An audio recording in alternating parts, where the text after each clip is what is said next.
You ever have one of those days where you're just trying to get by, keep your head down, and suddenly you're the VY lane in someone else's drama? That's exactly what happened to me when my beat-up but beautiful 1972 Triumph Bond VY Lemmy Heart and Soul on two wheels turned me into the neighborhood's most wanted. All because of a control-freak HOA president who thought she could dictate my life with a single letter. But she didn't see it coming when the whole block stood up for me, turning my little fight into a full-on rebellion. My name's Ethan, and this mess went down in a neat little condo complex in VY Lee, North Carolina, where my girlfriend, Lily, and I had just bought our first place. After years of grinding, pulling late nights as a park ranger, Lily hustling as a preschool teacher, finally got the keys to our own home. That first night, standing in the empty Lee VYing room, Lily grabbed my hand and whispered, "Ethan, we did it. This is ours." My chest swelled like it might burst. But there was one last piece to bring home, my triumph. That bike was a rusty wreck when I got it, but I'd spent years wrenching it back to life. It was my therapy through every rough day, every long shift. When I rolled it into our garage, quiet as a mouse, it felt like everything I loved was finally in one place. I'm not one for trouble, so I read the HOA's rulebook cover to cover 78 pages of pure nonsense. No fences over 5 feet. No Christmas lights past January. No kiddie pools out front. Lily laughed, flipping through it, saying, "Ethan, it's like we're in a gated prison." I just shrugged. We play nice, keep the peace. For a month, life was sweet meeting neighbors, picking out curtains, planning our engagement party. I was obsessive about the Triumph, always parking in the garage, never starting it before 9 a.m. or after 8 p.m., wiping down every oil spot like I was covering up a crime. That bike was older than me, but it purred quieter than half the cars in the lot. Then the letter hit. I was at the mailbox, sorting through junk, when I saw the HOA's logo, all smug and official. Inside was a single page that felt like a slap. Violation of Section 7.2, noise-producing vehicles prohibited. Remove within 10 days or face due law 150 daily fines. I read it 5 times, standing there like a fool, thinking it was a mistake. My bike barely left the garage. When I took it out, I pushed it to the street before starting it. Noise. What noise? Lily saw me frozen and asked, "Babe, what's wrong?" When I showed her, her face went from confused to furious. "This is ridiculous, Ethan. You're like paranoid about keeping that thing quiet." That night, I called the HOA office, hoping to sort it out. The voice on the other end was Margaret Hale, HOA president, and her tone was colder than a winter storm. "Mr. Carter," she said like I was a kid caught stealing, "your motorcycle doesn't suit the refined aesthetic of Maple Grove. The rules are clear." I tried explaining the bikes in the garage. "It's quiet. I've followed every rule." She cut me off. "Your opinion is irrelevant. Section 7.2 implies motorcycles are disruptive by nature. Will you comply, or are we escalating?"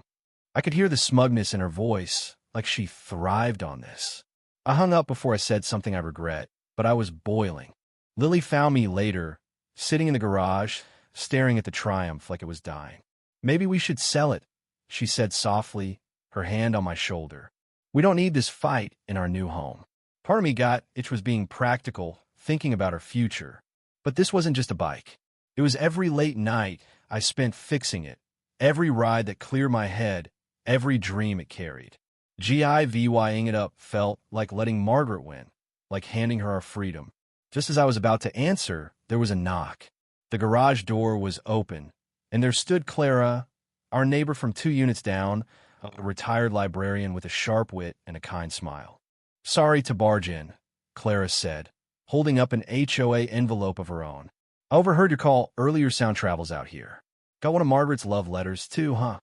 She grinned, eyeing my Triumph. "Sweet ride. Did you know you're the 6th person she's targeted this month?" My jaw dropped. 6th? So it wasn't just me. Clara's smile turned sly. "Oh, honey, it's never just one. Check Section 14 of the Covenant's exemption clauses. You might have a shot." That night, I dove into the rulebook like it was a treasure map.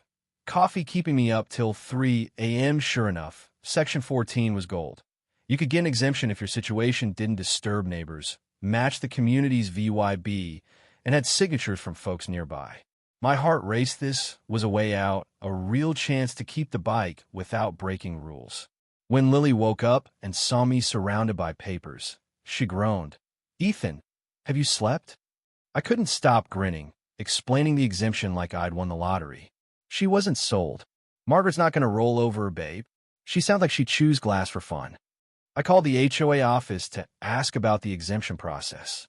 The assistant sounded like I'd asked for a unicorn. Let me check. We don't get those often." After a long hold, she came back, her voice flat. "Ms. Hale says exemptions are rare and usually denied. You should just comply." It was clear Margaret was slamming the door shut, but I pushed, citing my rights, and got them to email me the form.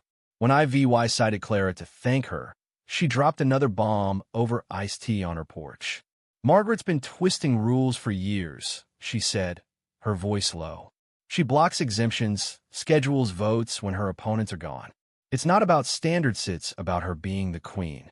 The next day, Margaret raised the stakes. An email hit my inbox. Second notice, violation of Section 7.2.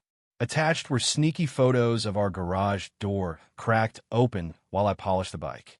Margaret or her spy had been watching our house like a hawk. Lily was shaken. "Ethan, this is creepy. She's stalking us." I nodded, my jaw tight. "That's why we're not backing down. This isn't just about the bike anymore. It's about her thinking she owns us." We needed 8 neighbor signatures for the exemption, so Lily and I hit the pavement, knocking on doors with a binder full of proof. Photos of the bike tucked away, decibel readings showing it was quieter than a lawnmower. Some neighbors, like the Mendozes next door, signed right away. "Margaret fined us for a patio umbrella last year," Sophia Mendoza said, rolling her eyes. "She's got too much time." Others, like Greg across the street, hesitated. "I like you guys, but I'm trying to get a deck approved. Don't want to mess with her." By day 2, we had 5 signatures, not bad, but not enough. Then came a gut punch. Our buddy Ryan, one of our first supporters, called it back out. "Ethan, I'm sorry," he said, sounding wrecked. "Margaret's holding up my fence permit. Says it needs special re-VYEW. I can't risk it." I felt betrayed, but Lily put it in perspective. "He's just scared, Ethan. Not everyone's ready to fight a dragon." She had a better idea. Throw a backyard barbecue, invite everyone, make it about community, not just the bike.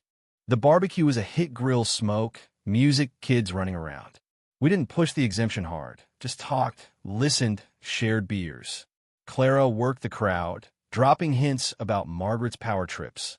By the end of the night, we had 9 signatures, one more than we needed. The next morning, I marched to the HOA office, exemption form in hand, heart pounding. Margaret was there, her smile tight as a wire. "This won't change anything, Mr. Carter," she said, scanning the signatures. "Exemptions require board approval, and I chair the board." That's when Clara stepped in, flanked by Sophia, Greg, and half the neighborhood. "Actually, Margaret," Clara said, her voice calm but razor sharp, Section 14.3 says exemptions with majority signatures are binding unless they violate state law. You can't veto this." The room went silent. Margaret's face turned red, her pen frozen midair. For the first time, she looked small. "We'll see about this," she spat, but we knew we'd won. The exemption passed, and my triumph stayed. But it wasn't just about the bike height, it was about standing up to someone who thought they could bully us into submission.